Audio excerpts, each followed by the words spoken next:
Hello, I am Dr. Srividya, Senior Homeopathy Consultant, Dr. Care Homeopathy. Present డేస్లో 25 years age group నుంచి 30+ వాళ్ళు, ఆడవాళ్ళు and mails చాలా కామన్గా ఎక్కువగా కంప్లైంట్ చేసేది ఏంటంటే సియాటికా నర్వ్ పెయిన్. అసలు ఇది ఎవరిలో వస్తుంది, ఎందుకు వస్తుంది అనే క్వశ్చన్ అడుగుతుంటారు. మ్యాక్సిమం పీపుల్ సియాటికా నరం పెయిన్ ఎప్పుడు వస్తుంది అంటే ఇది ఒక డిసీజ్ కాదు, మన లైఫ్ స్టైల్ డిసీజ్. మనం కూర్చునే పోస్చర్లో కానివ్వండి, మన డైలీ యాక్టివిటీస్, ఫిజికల్ స్ట్రెయిన్ ఎక్కువగా ఉండే వాళ్ళలో మన శరీరంలో వెన్నెముక భాగంలో L4, L5 అనే డిస్క్ మధ్యలో ఉండే లార్జెస్ట్ నర్వ్ మన బాడీలో. సో ఇది నడుము భాగంలో స్టార్ట్ అయ్యి రెండు వైపులా కాలు తొడ భాగం నుంచి cough muscle and whole the leg spread అయ్యి ఉండే బిగ్గెస్ట్ నర్వ్ మన బాడీలో. సో శరీరంలో ఎప్పుడైతే మనకు బాడీకి మించిన ప్రెజర్, స్ట్రెయిన్ ఎక్కువ అవుతుందో నడుము భాగంలో ఉండే వెన్నుపూసల మధ్యలో కంప్రెషన్ ఎక్కువ అవ్వడం వల్ల, స్ట్రెయిన్ ఎక్కువ అవ్వడం వల్ల L4, L5 కంప్రెషన్తో వచ్చేదే సియాటికా నర్వ్ పెయిన్. సో ఇది ఎక్కువ మందిలో ఒక్క సైడే ఉంటుంది, అదే రైట్ సైడ్ ఉండొచ్చు లేదంటే లెఫ్ట్ సైడ్ ఉండొచ్చు. సో అండ్ మనం సియాటికాలో పెయిన్ వచ్చినప్పుడు సెల్ఫ్ కేర్ ఇంపార్టెంట్. అంటే మెడిసిన్ కంటే ముందుగా తీసుకోవాల్సిన జాగ్రత్తలు ఫస్ట్ ఇంపార్టెంట్ వచ్చేసి ఓవర్ ఎగ్జర్షన్, అంటే ఎక్కువగా వెయిట్ లిఫ్ట్ చేయడం, విపరీతమైన జర్నీస్ ఎంత తగ్గించుకుంటే అంత మంచిది. అంటే ఫిజికల్గా బాడీకి అనేది రెస్ట్ ఉండాలి. And second thing, posture of the body.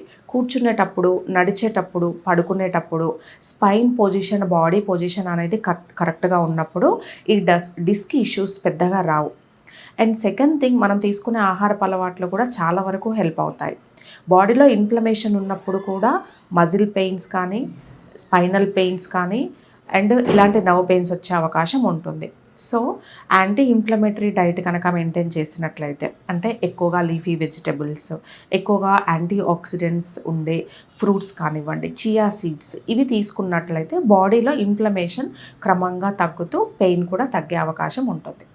ఇంకొకటి చాలామంది భయపడేది ఏంటంటే L4, L5 డిస్క్ ప్రాబ్లం ఉంది, డిస్క్ బల్జ్ ఉంది అని ఎక్స్రేలో కనిపించిన, ఎంఆర్ఐలో కనిపించిన ప్యానిక్ అవుతుంటారు.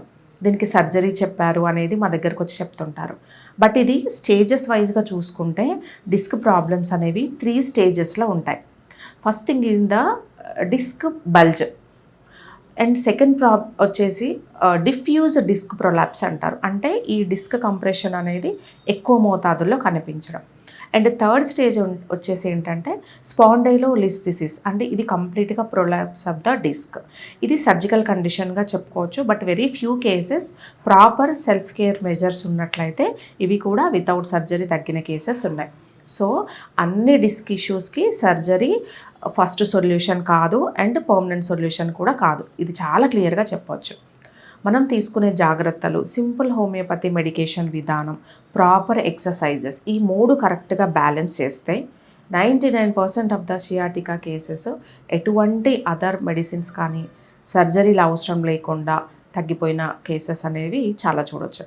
ఎగ్జాంపుల్, ఫ్యూ డేస్ బ్యాక్ మా దగ్గరికి ఒక private school teacher left sciatica పెయిన్తో రావడం జరిగింది. తను చాలా క్లియర్గా చెప్పారు, ఇంతకు ముందుకు తక్కువగా ఉండేది, ఎప్పుడో జర్నీ చేసినప్పుడు కానీ, ఎక్కువ దూరం నడిస్తేనే, పని చేస్తేనే బ్యాక్ పెయిన్ వచ్చేది.